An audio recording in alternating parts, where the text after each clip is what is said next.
So for today's video guys, so ayan, kung napapansin nyo na naman guys, eto na naman tayo guys, kulang na naman ng tela yung damit natin guys. So ayan guys, nakaligo na nga ako dyan guys. Fresh na fresh pa tayo sa isda dyan guys. Joke lang yan guys, huwag nyo naman sanang seryosohin yung pinagsasabi ko dyan. So ayan guys, at dahil wala nang kalaman-laman yung tindahan natin, so kailangan na natin maglista at mamimili tayo. Pupunta tayo ng Talaingod guys. So minsan kasi nauubos yung tinda ko kasi nga may anak ako ditong laging kumakain ng tinda ko, charot. So ito na nga, tinanghali na nga tayo guys. So kailangan na lang na muna natin magluto ng tanghalian. So dito na lang ako kakain sa bahay.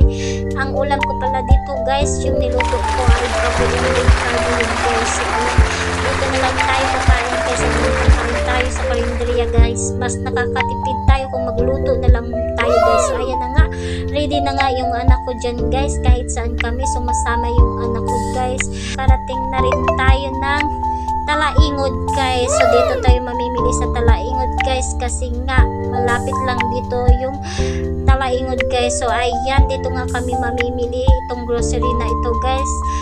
Kaunti lang naman bibilhin namin guys kasi yung bibilhin namin yung mga importante lang like tuyo guys. So ayan yung anak ko nakatingin pa talaga sa akin guys kung paano talaga ako mamimili.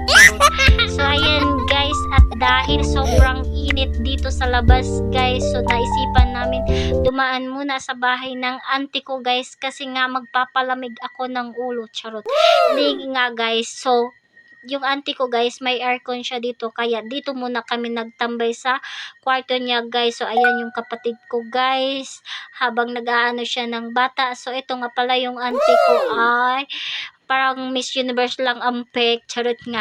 So ito na nga guys, at dahil madilim na guys, tingnan nyo naman yung langit guys, sobrang dilim na.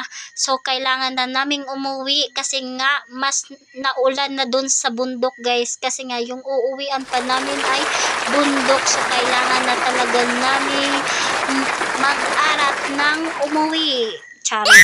Joke lang.